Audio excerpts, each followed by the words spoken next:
So, my next guest that I want to, there he's standing like, he's gone, oh my God, I'm dead. Okay, the next guest I wanted to introduce, I've already apologized to. He's my Navy friend, and I only have one of them. And this is Rear Admiral retired Kent Davis. He's the commissioner of the Alabama State Department of Veterans Affairs. I've known Kent for about almost 10 years now when he was the Deputy Director at the Center for Domestic Preparedness in Anniston. A great guy, lots of information. He can talk about a whole lot of things. So, ladies and gentlemen, Kent Davis.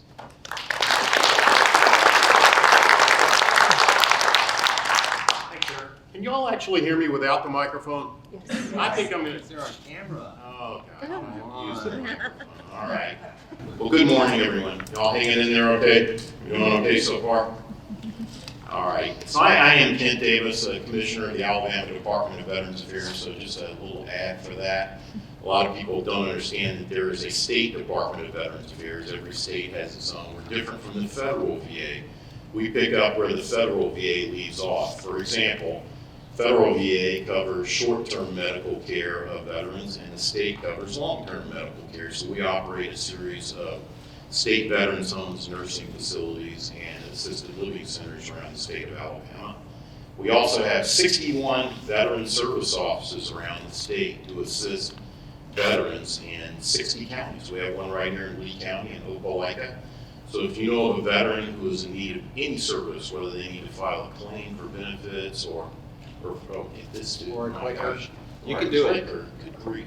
I don't understand. Let me put my paperwork down.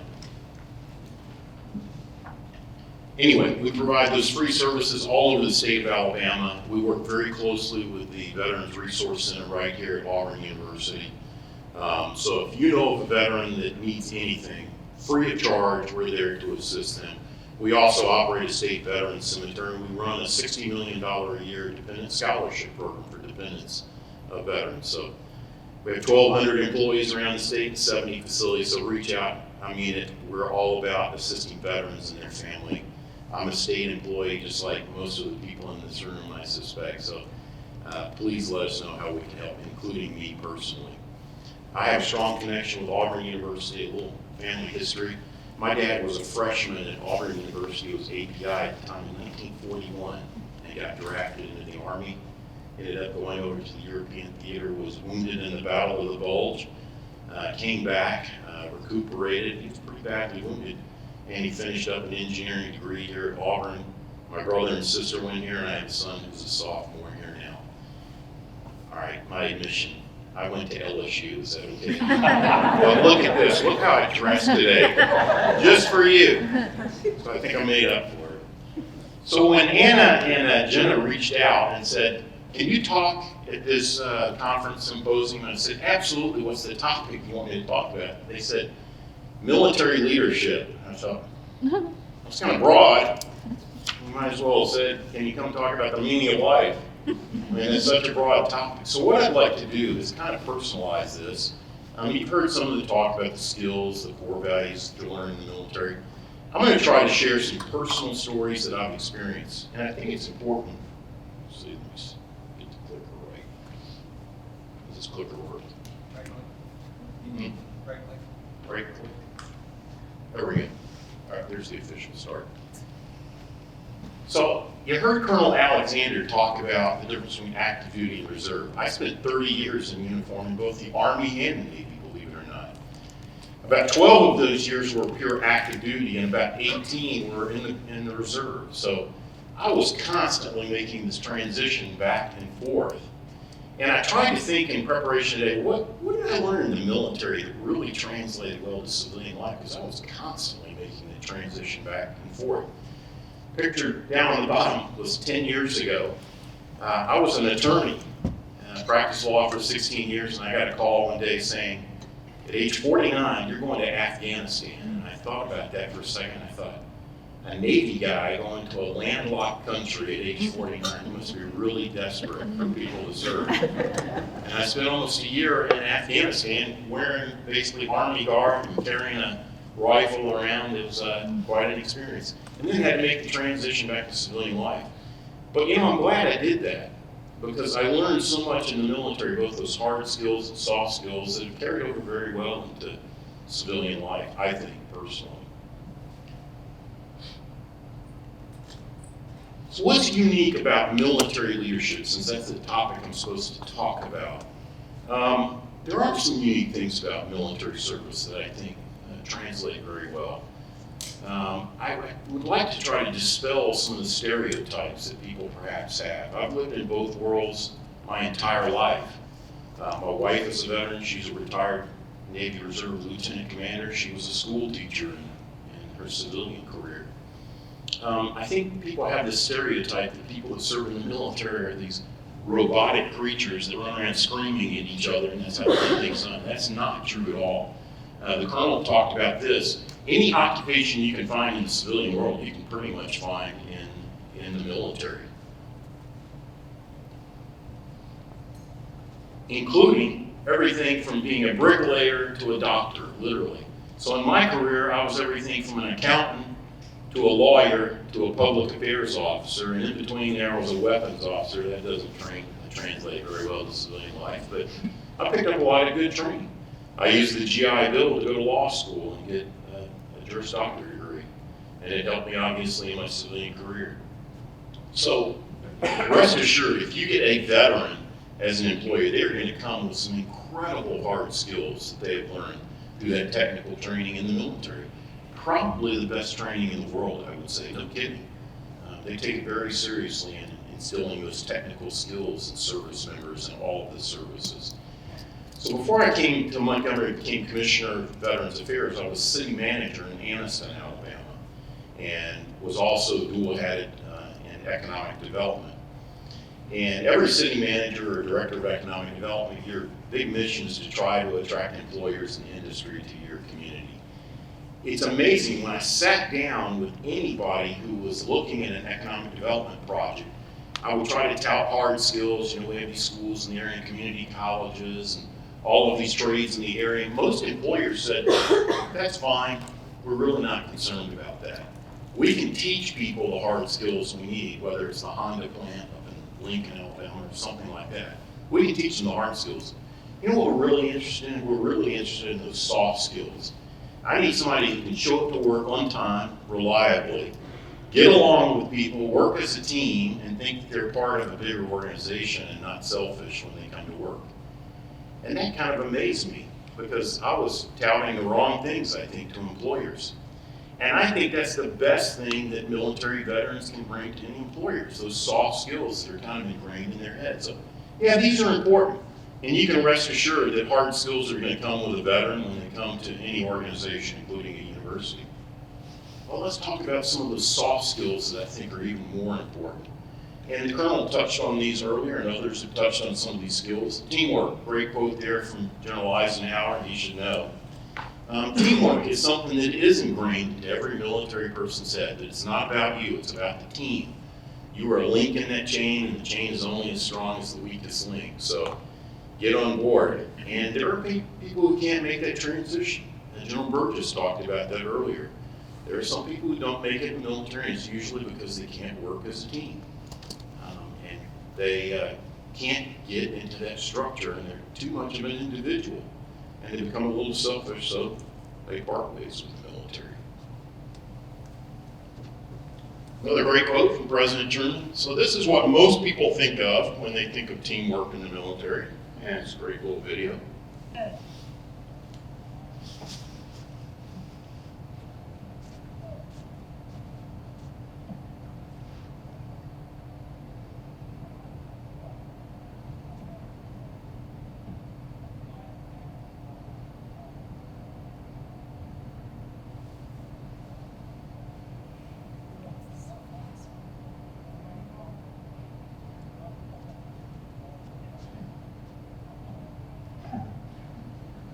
Great little example, but it's much more than that. That's kind of a simplistic example.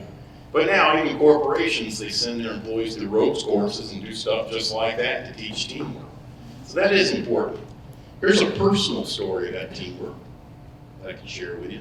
So I was in the Navy, I was on a battleship and an aircraft carrier. The scariest thing I've ever had to do in qualifying for what's called a surface warfare qualification is you have to con a ship during an underway replenishment. So Navy ships go out routinely for 6 months at a time. They have to get refueled, they get food. You do that through something called an underway replenishment. So your ship pulls up alongside a supply ship and supplies are passed back and forth, fuel and things like that. The scariest thing you can ever imagine, especially if you're conning the ship, because you've got two huge ships steaming right alongside each other and you're making slight corrections. You talk about teamwork. It starts literally with the sailor shooting a line over to the other ship, which has to be coordinated with the team on the other ship.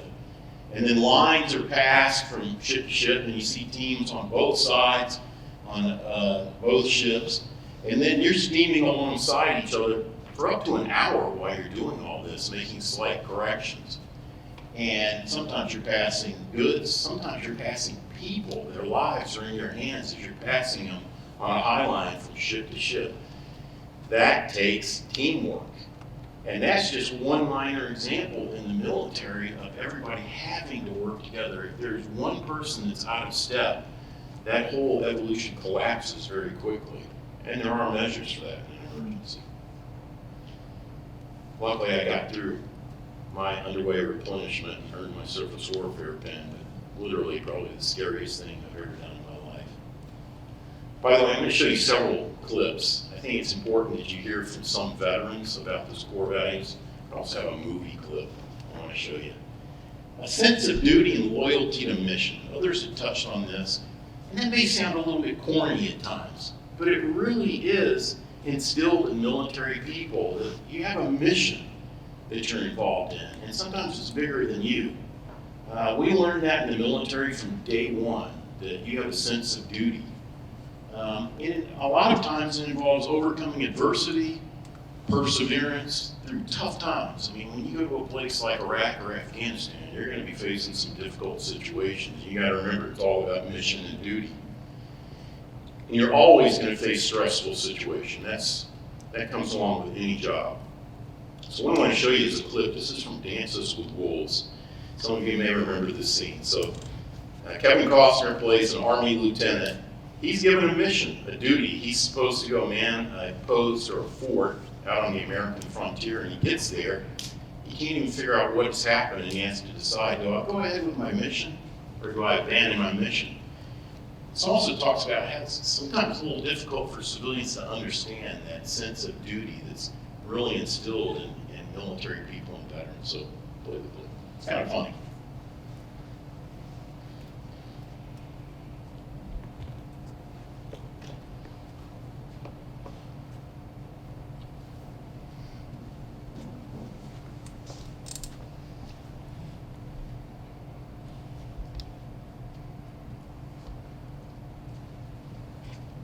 Ain't nothing here, Lieutenant. Hey!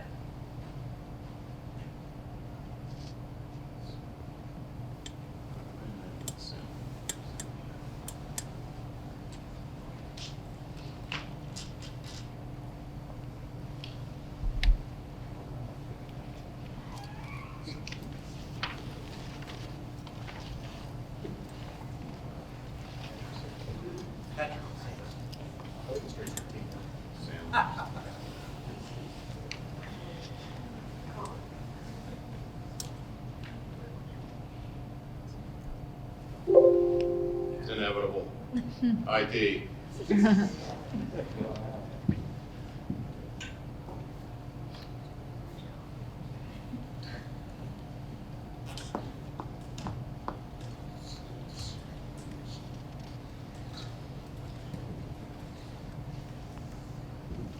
Let's see if y'all can hear that.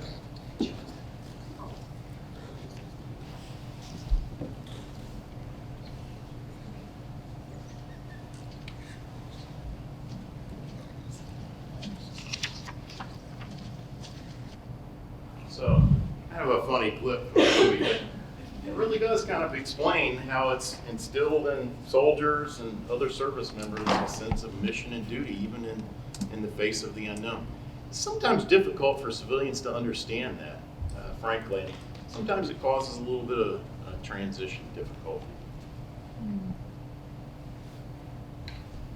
Discipline. Yeah, discipline, when most people think of the military, again, they think, well, it's a bunch of sergeants running around screaming at their soldiers in boot camp, and that's not what we're talking about. I grew up very quickly when I joined the military, and most people say the same thing. Men and women, they join, they go off to boot camp, and they grow up real quick because they mainly learn a sense of self-discipline, stick-to-itness, to follow through on things instead of just thinking of things as transient in life and short-term. You really start thinking more in strategic long-term thinking. Here's a Marine veteran that I'd like you to hear from. He kind of explains it very succinctly. Did the Marine Corps, when you told people that you were joining the Marine Corps, were they like, yeah, right? Oh, I mean, obviously, I like, you, Marine Corps? No. And the other thing was, I was a major quitter, man. Like, I was so fickle with things. Like, you know, I did baseball when I was a kid, and I was like, I don't want to do it anymore. I quit. You know, joining clubs. I'm like, hey, yeah, here's French club. I'm over it in a week or something, you know. And so I saw that, and I hated that. Like, it really, really, really got to me where I was like, I'm done quitting. Like, I can't quit again. And so making that commitment to the Marine Corps, you know, just as much as they needed me, I needed them. And I was like, yeah, like there's no going back. And people were like, yeah, dude, we'll see you in like a month and you'll be back, and giving us some excuse of why you couldn't make it and stuff like that. And people would tell me to my face, and it's like, kind of stung, but it would also felt better when I came back and I was like, yeah, sucker, look what I did. We gotta get one way or the other. It's really true. A lot of people grow up very quickly and they learn that sense of self-discipline while they're in the military. Just more soft skills I'll go through very quickly. Self-confidence, especially for young people coming out of high school, they do learn a sense of accomplishment and self-confidence. But it's important that they're taught to do it without ego or arrogance. They really are. I think that's a stereotype, again, from Hollywood, that there's a lot of arrogance and big egos in the military. There really isn't. You're really taught to suppress your ego, and it's about team. Emotional stability and physical health. We forget about that sometimes. You want a healthy workforce, both mentally and physically, and the military certainly teaches that. It's ingrained in your head that you've got to take care of yourself mentally and physically. And it's tough mentally in the military dealing with things like family separation. When you go off from your family for 6 months, a year, it's tough. But it's a good soft skill that's taught. Service above self, understanding that actions and behaviors impact others and reflect on the organization. So I have 2 kids, they're young adults, and I try to instill this in them all the time. Something called situational awareness. We talk about that in the military, that it's not just about you. You have to think about what you're doing and how it affects other people. That's great for an organization, whether it's a university or a corporation. You want your employees to thinking about the impacts of the ripple effects of what they're doing.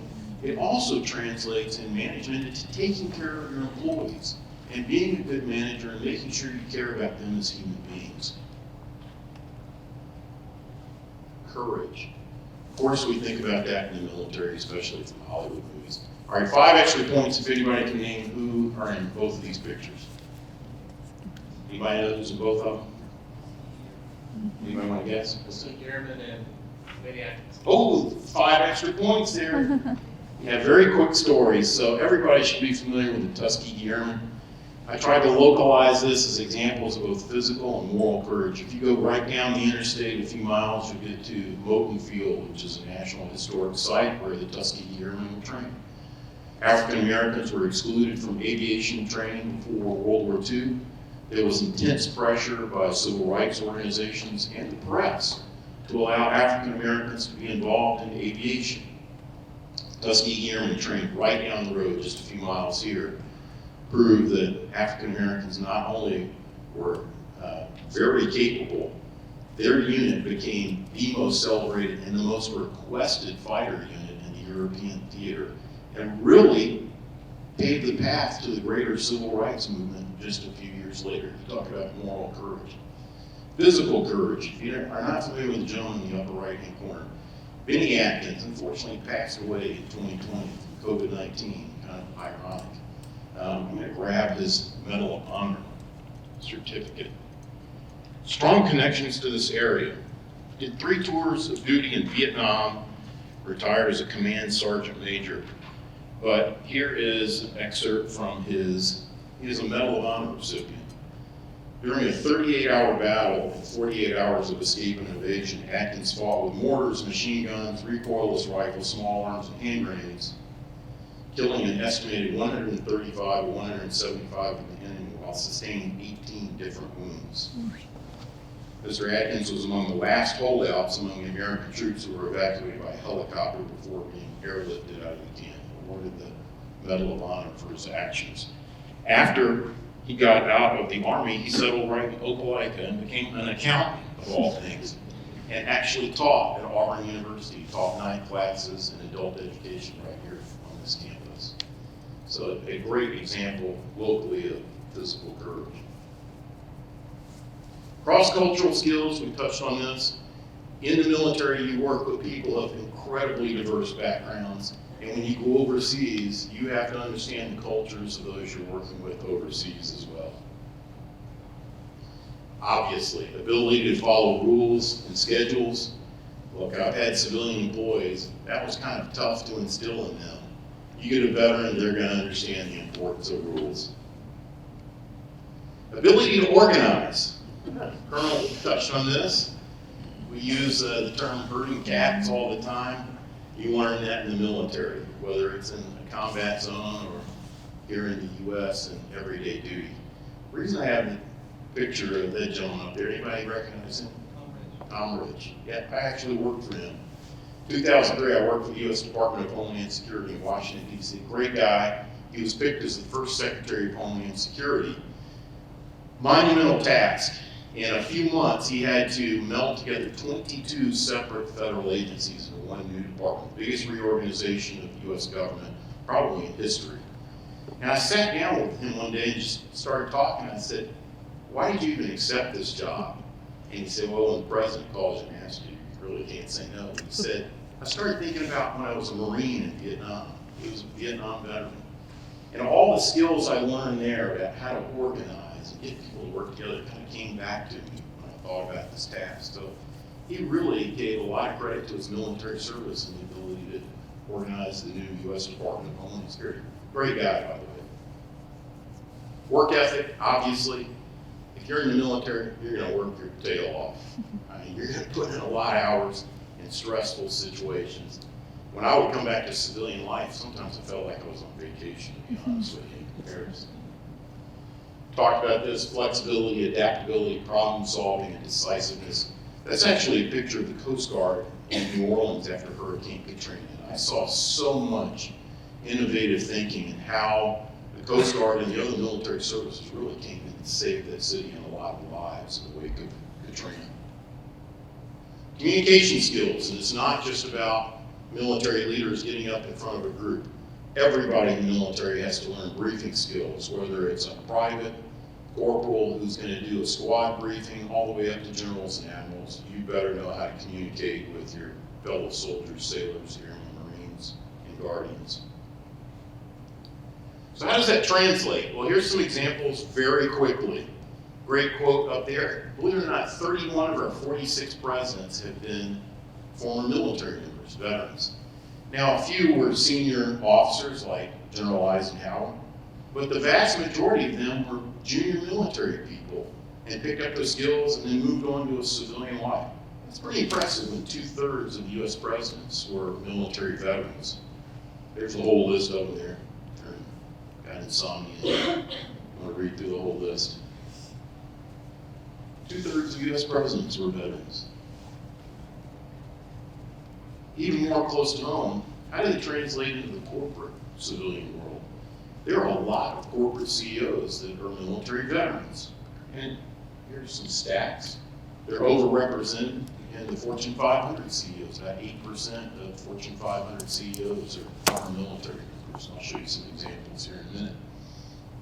They tend to stay longer and their companies tend to be more successful in the long run. And I would argue it's because of the soft skills that they learned in the U.S. military. So here's some quick examples. I bet you didn't know. We're going to try it. And there are plenty. I could go through dozens and dozens of examples. I'm trying to spread it out amongst the services. So the chairman of Academy Sports, if you've ever shopped there, Ken Hicks, Army veteran. Current chair of Walgreens and former CEO of McDonald's, Navy veteran, James Skinner. Pretty easy to figure this one out. President and CEO of Lockheed Martin was an Air Force pilot with distinguished service. Charles Phillips, CEO of Infor Global Solutions, was both in the Air Force and Marine Corps. He graduated from the Air Force Academy and took a Marine Corps commission. A lot of people don't know you can do that. When you graduate from one of the academies, you can opt for a commission in one of the other services. FedEx chairman. I bet everybody in here has gotten a FedEx package in recent weeks.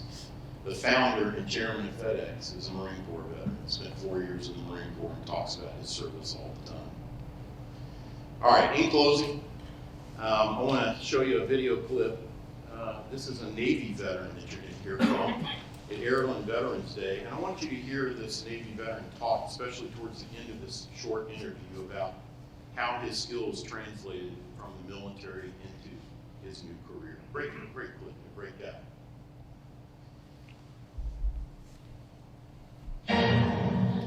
Today is Veterans Day, and we are highlighting veteran-owned businesses. Zertu is a relationship-based lending app. It's made to simplify loans between people who have trusted relationships and also drive financial inclusion. Zertu CEO and co-founder and Navy veteran Dennis Kale is here to tell us all about it. Dennis, thank you so much for being here, and thank you for your service.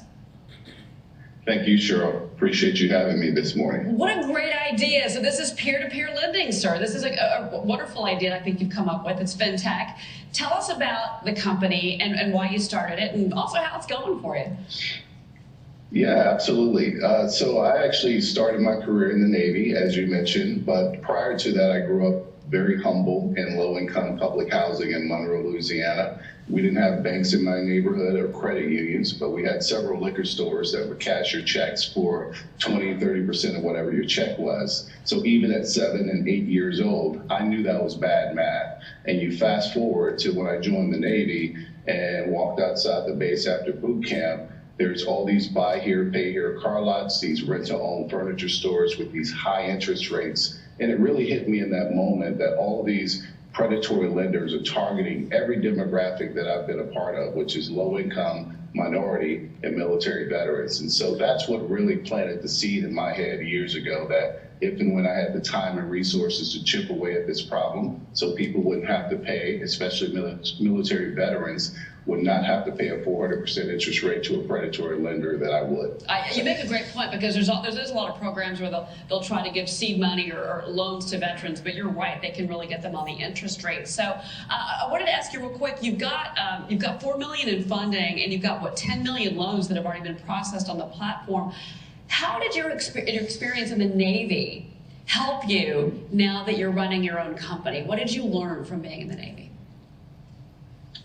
So much. I think it gave me the foundation that I needed as a leader today to run and successfully deal with the stress of a startup. There's a lot of rigor and stress that comes with being a military veteran, and there's a lot of sacrifices that we make at a very early age. So I think sort of having that mindset that we look out for our shipmates, and that there's no scenario where you succeed and I fail, or vice versa. I think that follows me today, and it follows me within, how I lead my team and how we look to scale this company and how we look to provide people with a platform to be successful as well within Zertu. And Dennis, you talk about that you're part of a team, you've always got each other's backs, and also the fact that you learn discipline and really just grit in the military. And I've seen that with so many veteran-owned businesses that we featured on the network. I want to bring in Mark Tepper and talk.